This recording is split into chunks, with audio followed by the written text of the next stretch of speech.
I know for a fact that no label in Toronto would have put out any of these bands except for me.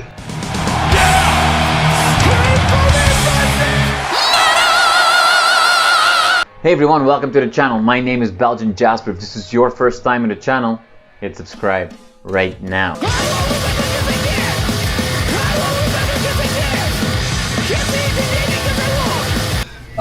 My name is Nolan. I run, operate, pay for, bitch about a record label in Toronto called Curse Blessings Records. We have a reach internationally. We've been around for about 2 years now. The international reach is because of the luxury that we've had with some of our wonderful artists that include such legendary thrash bands like Sacrifice, Slaughter. We've just resurrected a London, Ontario band called Baptized in Blood that have just re-released a record called, or made for the first time available on vinyl, a record called Gutterbound. Excuse me. And we're really dug in deep into some really serious Toronto hardcore and a lot of punk. Like you had Maldita on, which was great. These kids are from London, Ontario. They're called Mall Crimes. They have more of a Sonic Youth kind of. It's really modern. It's the best thing I could say for everything right now. And then the Slime, who will leave you begging for more and begging to stop at the same time. Probably one of the more finer bands out of the city. There's more refined acts too. There's this little band called The Almighty Trigger Happy that you might have heard of, which are okay. They're doing a new record as well. We have international acts like Seized Up from Santa Cruz, California. Russ Rankin, the singer for Good Riddance from Santa Cruz, California. I'm probably leaving someone out because I can't really remember right now. Oh yeah, we have a wonderful band called Rules. Anyways, wonderful band from Calgary called No More Moments. They're an indigenous group of fellas that did a record for us called Quarter Life Crisis. And if I have to say, you know, this white guy baseball hat bitching about stuff for the past 20 years of punk rock, it's kind of over with now. And this wonderful band No More Moments has really delivered the most serious record and probably the most genuine. They're the real Black Flag. It's the only thing I could say. And then speaking of Black Flag, we have Toronto locals Choices Made. We're probably one of the more reliable, nicest guys you've ever met in your life, and they're doing a new record with Scott Middleton of the Cancer Bats for us, which will probably be available next year. Pretty sure I've left somebody out, buddy, and I can't really remember who it is right now, Jasper.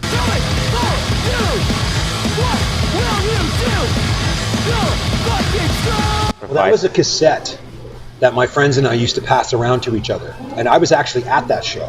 That was the night of Sacrifice and Slaughter opening for Corrosion of Conformity and DRI the very first time they came to Toronto in November 23rd and 24th of 1985. So it was a really just kind of special kind of moment. Yeah. Just when I contacted the band Sacrifice to talk to them about it, they were like, the exact answer Rob Rubinetti, the singer of Sacrifice, gave me was, if it was anyone else, Al, no. So luckily enough, it sold out. It's our first record to sell out completely. We did really well with it. The band was very happy with it that they've given us a brand new song that will be available on a 12-inch single in about 6 months. It's called World War V. And they made a demo version of it available online for a while, but we got it cleaned up, remixed, and remastered by Scott Middleton. And it's going to have a B-side of 2 live tracks from Japan from 2018. Kind of like if you remember the fun it was getting, like a Jump in the Fire 12-inch or a Creeping Death 12-inch, something like that. Like, you know, because no one else had those. You know, if you were that into metal and punk rock at the time, you know, half the fun was the journey of going to get it.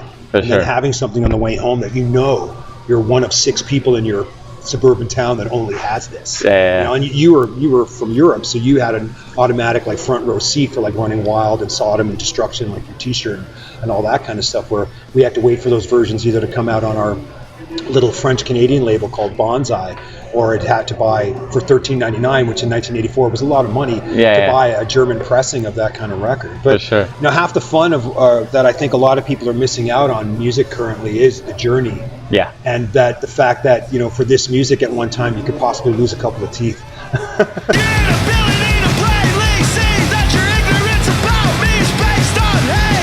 I went with I probably did the dumbest thing ever that record labels did. I went with my heart on a lot of things, and I went with what I kind of thought would do well. Yeah. Some of it has, but at the same time, you know, some bands that are huge right now, I never heard of them until I bought their record, you know, so someone had to put it out and take a chance with it. So like, it's honestly, these bands became my favorite bands. If not, like Maldita, for instance, I saw them work their asses off. Those guys have been around forever. They have followers. It's a really unique situation where it's really hard misfits kind of, like, I'm not a crust person. It's new to me. So seeing the other bands that they play with, they're a little bit different. They're not like Shit Liver, like who their uniquity is, if you will, is they don't use a coil on their snare, so it makes them a little bit above everything else. But I thought the Spanish lyrics were really interesting. Yeah. Rosa is a powerhouse just to look at, and I used to see her in the market with her dogs and stuff, and it was just, the personalities. I'm a singer, so I'm a bit of a poser myself, you know what I mean? So like all singers are. So I look for that little special spark in someone, and it just works out if they have really great music. And I went to buy a Last Agony record, and Matt showed up and he said, Maldita just finished recording. Is it something you might be interested in? And, don't let Stevie know this, but Maldita give Curse Blessing so much fucking street cred. Yeah. It's unreal. So, and the release show they did with Mall Crimes in the market, it's true what he said. It was real punks coming to a real punk show. There was so much energy in the place that he said the stars of the show were the crowd. It was hilarious. Yeah.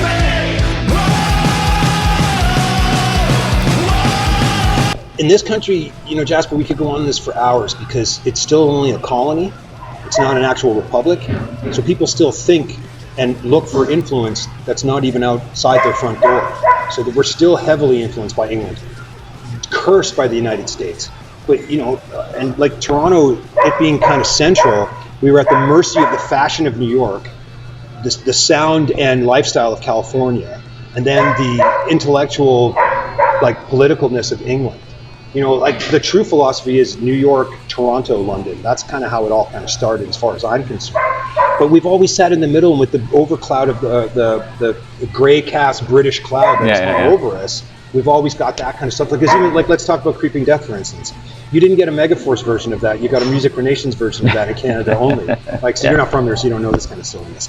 But in this town, business is always taken over the music. Business lasts longer than music because those people have more to die for, more to work for. And our position right now is to get something good out, do an honest thing of it. I'm using all my own money, or whatever money comes back in. I don't use any government grants or any of that kind of stuff. I'm not condemning it. It's not really something I want to use right now. Maybe it's something we might have to use eventually. But I know for a fact that no label in Toronto would have put out any of these bands except for me. Yeah. And I have a wonderful partner named Doug Smart that kills himself for these bands. He does almost everything that I can't do for them. I help put up fucking bands' banners, for Christ's sakes. You know what I mean? I get them banners to make sure that they look one up than the next band. Or at least if they're going to play with a band that has a 40x40 banner, they'll have a 10x10 one that at least go over part of their 40x40 banner. You know what I mean? Yeah. We're trying to get them to the next level because there's some bands that just don't believe it can happen. Yeah. And also we started the label at such a weird time. Was one of the main reasons was to keep everyone together. Yeah. And give them a future. Yeah. It was kind of cool as well.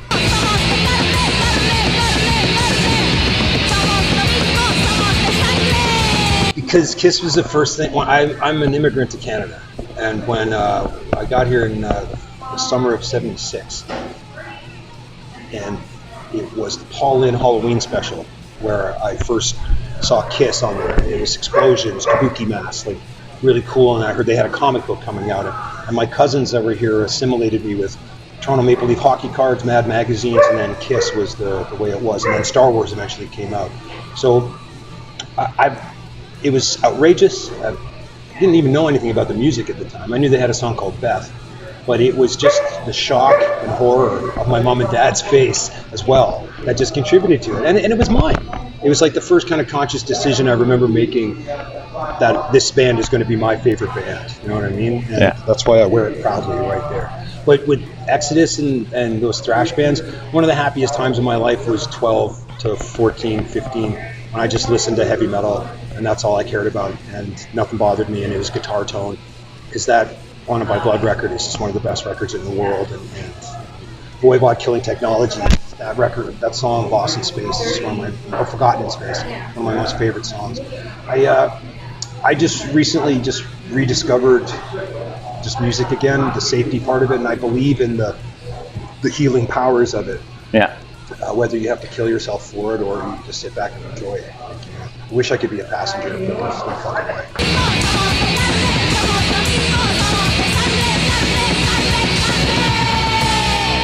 You are awesome for watching this video. Click right here to see more content like it and subscribe to the channel.